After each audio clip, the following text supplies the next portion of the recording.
it's Ashley here from Paper and Twine, and I'm here with day 12 of Christmas in July.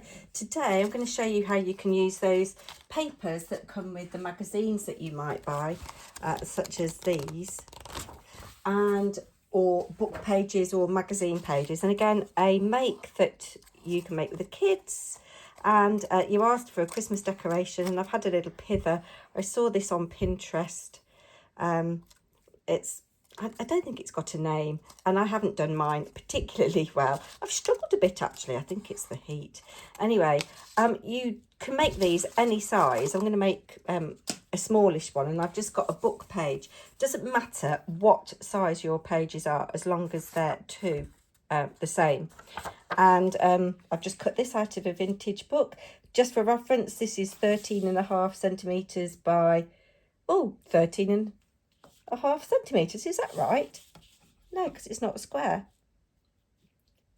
13.5 centimetres by 10.5 centimetres. Goodness me, the heat is really getting to me. Anyway, this is a great one to make with the kids. And all you do, I've just scored my first line at 1 centimetre. And I'm going to burnish it. You don't need to do that. And you just accordion fold back and forth. You don't really need to see me do that, so I will speed this bit up for you.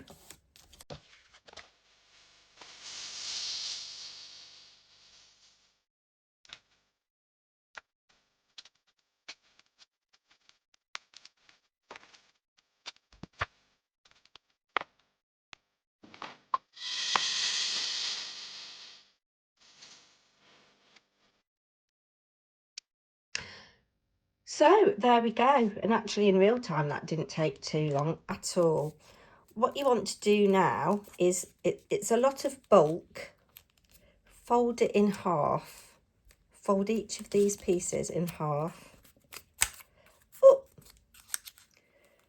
Like so, as best you can. I've got lots of creases in here.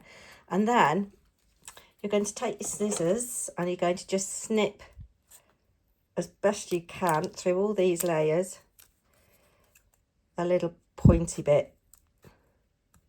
And I haven't measured, and it's not level. It's very difficult to cut through all these layers of paper, but I'm going to do my best. And you do it on the other one as well. So you need minimal supplies for this. You don't even really need any specialist supplies at all. Daphne's Diaries pages would be really nice with this. And if you've got double-sided patterned paper, that would look cool as well. And of course, magazine pages sometimes have, a real contrasting colour on the other side. So comment for me down below, what colours would you have in your Christmas decor colour scheme? So you can see that I've kind of bent those in the middle. What I'm going to do now, take some thread. You could use whatever colour you wanted. It could be thicker than this. I'm just using this because it's really strong. Cutting off way more than I need. And I'm going to join these two together and tie a knot.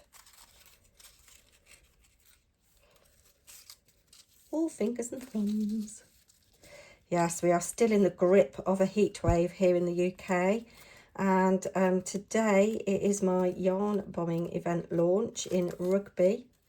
It is on until the 9th of August. So if you want to come and see some really talented people who have created some fantastic pieces of 3D knitted and crocheted art, pop along to Rugby.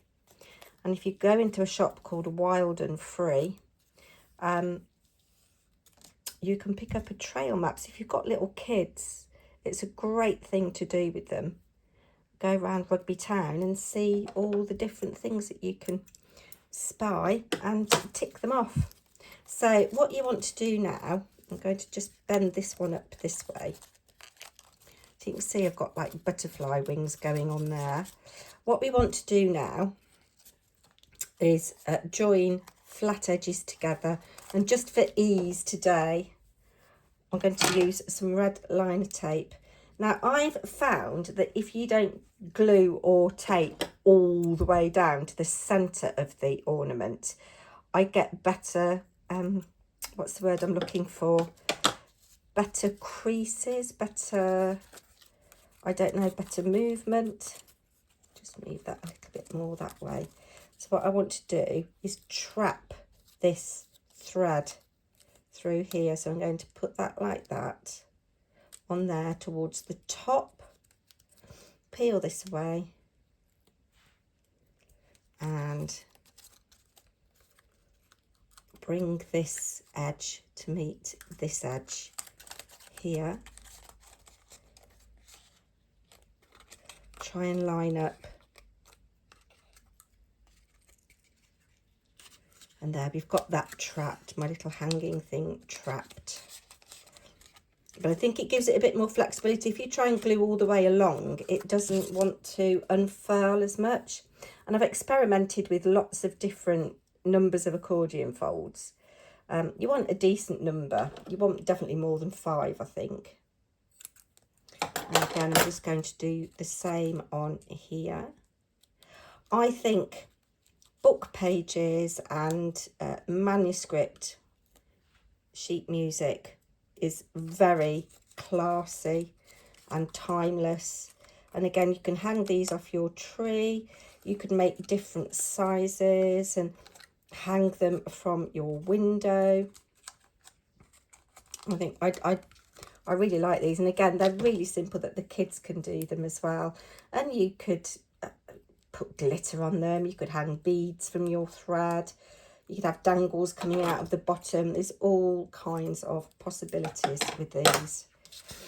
So just a really quick project for you guys today in the heat. Are you all managing to do any crafting in this heat? Yes. I was talking to a new colleague who started at work, and she's come from India. She studied over here, did her degree and her master's. Well, I think she did her degree and master's in India, I'm not sure, but she's working over here currently. And she says in the part of India that she comes from, in the summer it can reach 50 or 52 degrees, which is just insane, isn't it? I mean, we're 30 in the shade here today. Yeah, it might even go up to 32, 33. So you just join those together. Red liner tape is a good way to go on this, and then you just unfurl it really and shape it, and there we have another decoration. And obviously, depending on what you use, will depend on the kind of pattern that you get. So we've got that size. I like this size actually, that's cute. And then this one is slightly bigger. So there's my trio of hanging ornaments. Do come back tomorrow. Oh, it's the 13th tomorrow. At least it's not Friday the 13th, hey? And let's hope that we get a little bit of warmer weather soon. Quite enjoyed making these. I will come back with another decoration at some point in this series. Maybe looking at how we can use the dies that we've got in our stash. Do take care. I've got no idea what I'm going to make tomorrow, but I will be back tomorrow. Bye now.